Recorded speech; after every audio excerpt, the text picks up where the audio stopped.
Are we seeing the rise of a new Anglosphere civilization state? Well, some theorists are arguing absolutely. As you may know, President Donald Trump has just announced that the United States and the United Kingdom have reached a, quote, full and comprehensive trade agreement, marking the first major deal since the administration's recent wave of global tariffs. Trump has described the accord as, quote, thorough and all-inclusive, emphasizing that it would strengthen U.S.-UK ties for years to come and serve as a model for other pending trade agreements. Now, while detailed terms have yet to be released, negotiations reportedly focus on reducing U.S. tariffs on British cars and steel, and on the U.K., lowering barriers for American agricultural products and potentially reforming its digital services tax, which affects U.S. tech companies. So the U.S. will reduce or exempt the U.K. from the 25% tariffs previously imposed on key British exports, especially automobiles, steel, aluminum. For cars, this could involve either a tariff cut or a quota system, allowing a set number of UK-made vehicles to enter the United States at lower or even zero tariffs. The general 10% U.S. tariff on most imports, that's going to remain in place. This is an important part of Trump's overall economic plan, which basically charges an entrance fee to all nations to access our consumer market, the largest in the world. And in the process, he's raising hundreds of billions of dollars of revenue just on that 10% tariff fee alone, across the board. The UK is expected to lower its own tariffs on American car imports, possibly reducing them from 10% to about 2.5%. As requested by the United States.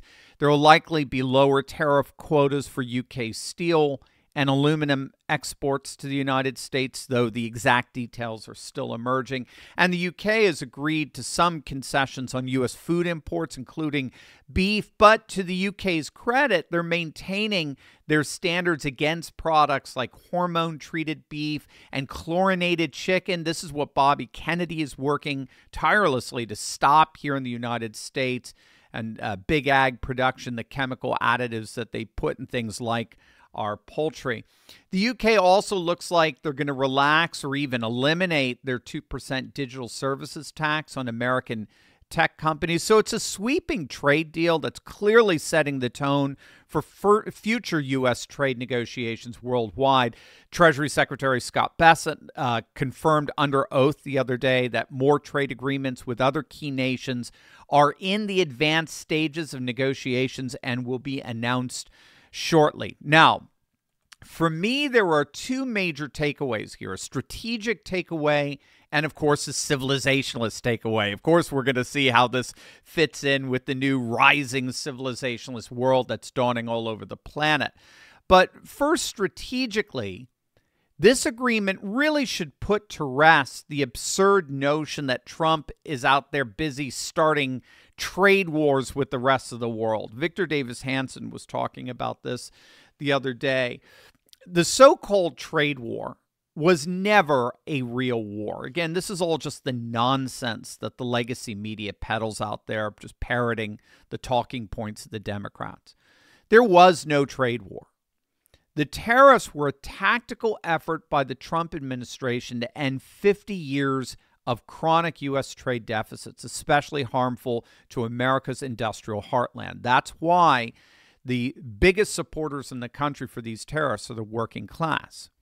Trump's message on tariffs has been hyper-focused on fairness and reducing deficits. So tariffs are tools for Trump. They're tools for fair trade and for getting nations to the bargaining table, which, again, Scott Bessent has affirmed is happening at record levels. And today's agreement with the UK is proof that that strategy is working. But the fact that it first worked with the UK is so much bigger, in my estimation, than simply trade parity and fairness. And that leads us to the second big takeaway here, which is potentially the most far-reaching and astonishing takeaway of them all. But first, I did want to share with you one of my favorite news resources that I use every day, and that's Ground News. Now, these days, it's harder than ever to tell the difference between facts and opinions. Algorithms push us into echo chambers, and both sides of the political spectrum have their blind spots. Now, a lot of the time, we're only getting part of the story, or we're missing it entirely. So that's why I use Ground News. Ground News pulls together stories from over 50,000 news sources around the world. You heard that right, 50,000. But what makes it stand out is this. It doesn't just give you the headlines. It shows you the political bias behind each story. So you're not just reading the news, you're actually understanding it. So that's why more than 1 million people have downloaded the Ground News app. See for yourself at ground.news/Steve. One of my favorite features is the blind spot feed. It shows you stories that are getting a lot of coverage from one side of the political spectrum, but barely any from the other. It's a great way to spot the narratives that usually slip through the cracks. So, for example, here's a story ignored on the left. Trump just signed an executive order to boost domestic drug manufacturing, a major move to strengthen the U.S. supply chain. With talk of pharmaceutical tariffs ramping up, it's a huge economic and political story, yet most left-leaning media has barely touched it. Or here's one the right was mostly ignoring. Trump recently questioned whether the constitutional right to due process applies in certain immigration cases. It's not a small question. It goes right to the heart of our legal system, but if you're only watching right-leaning outlets, you might have never heard about it. With every story, Ground News shows you exactly who's covering it, where the outlets fall politically, how reliably the reporting has been, and even who owns them. It's transparency you're not going to get anywhere else. Right now, you can get 40% off the Vantage plan. It's the premium version I use myself. Just head to ground.news/Steve, click the link in the description, or scan the QR code. That's ground.news/Steve. Ever since the successful Brexit referendum, even leading up to it, there's been talk of a global Anglo realignment that would, in effect, form a very real kind of civilization state. Now, if you've been with us for some time, and if not, make sure to smack that bell and subscribe button. But you'll know, if you've been with us, that we talk all the time on this channel about the rise of what scholars call civilization states, such as we're seeing with the renewed Orthodox Russia or Confucian China, Hindu nationalist India, a neo-Ottoman Turkey, Shiite Iran, Sunni Saudi Arabia. And the key with civilization states is that they're in effect worlds within a world. They're nations that are redrawing their boundaries around ancient civilizational spheres that are not limited to the arbitrary borders of modern nation states. Instead, a civilization state becomes the power center for the whole of a common culture. Harvard scholar Sam Huntington often referred to them as core states, so he predicted this in the early 90s.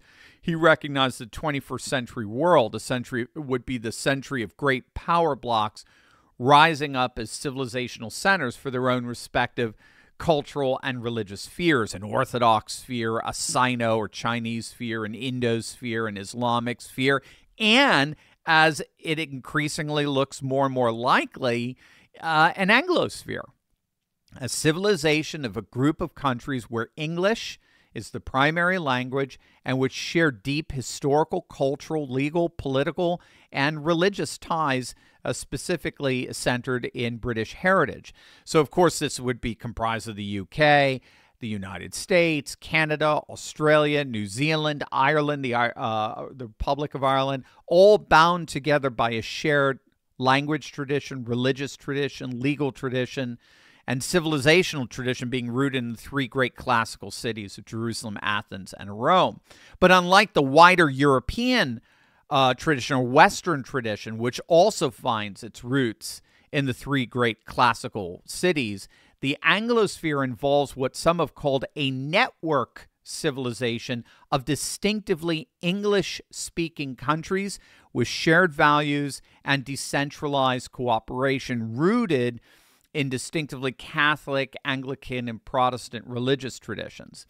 Now, what's so fascinating here with this trade deal is how it fits in with Trump's emphasis on Canada as the 51st state and annexing Greenland and changing the name of the Gulf of Mexico to the Gulf of America. I mean, we've been talking a lot about this lately, but most commentators just simply miss the significance of what Trump is doing here.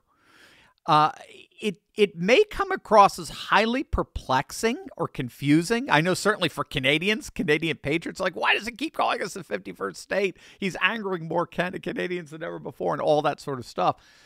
But what we have to understand is that for Trump, I mean, what we're hearing from Trump, this is all civilizationalist language. This is civilization. Trump is taking MAGA to the next level. He's transforming nationalist populism into civilizationalist populism. Again, civilization states are basically worlds within the world. They're sovereign spheres that are united by a common cultural cohesion that goes beyond the boundaries of the nation state.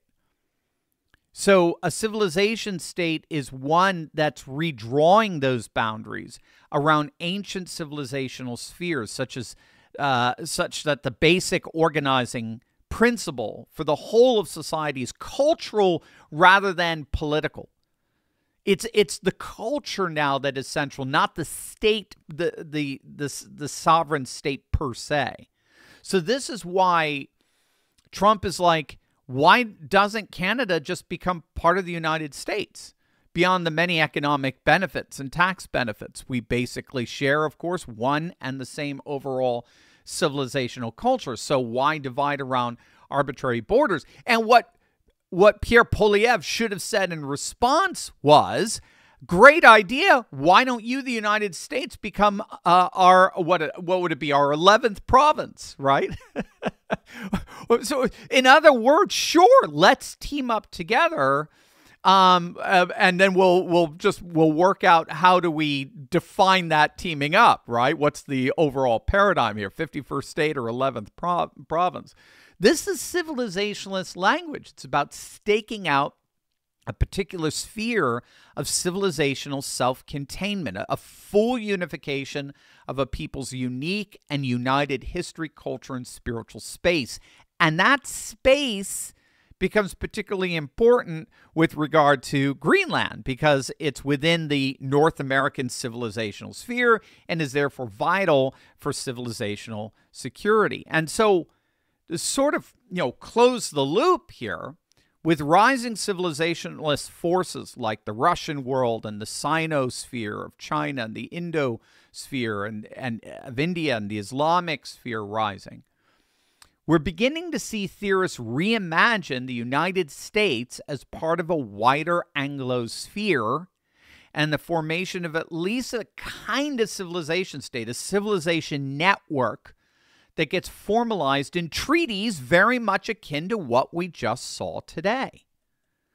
So I don't think it's a coincidence that in a rising civilizationalist world, the very first formal trade agreement of the Trump administration is with the UK. The UK is the civilizational center of the Anglosphere.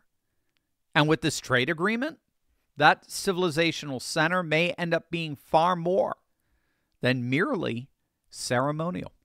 Hey there, Turley Talker. You know what? I'd love to hear from you. That's why I'm launching the Dr. Steve Hotline, where you can call in, leave a question, and maybe even hear your own voice featured on an upcoming episode of the show. Whether it's about the latest political shakeup or cultural trends or how we keep pushing forward in this new conservative age, I want to know what's on your mind. Call me at 717-844-5984. Just leave your question. I'll be checking in every single week to answer as many as I can. Again, that's 717-844-5984. Your chance to be a part of the conversation. One more time, 717-844-5984. Give me a call and let's talk.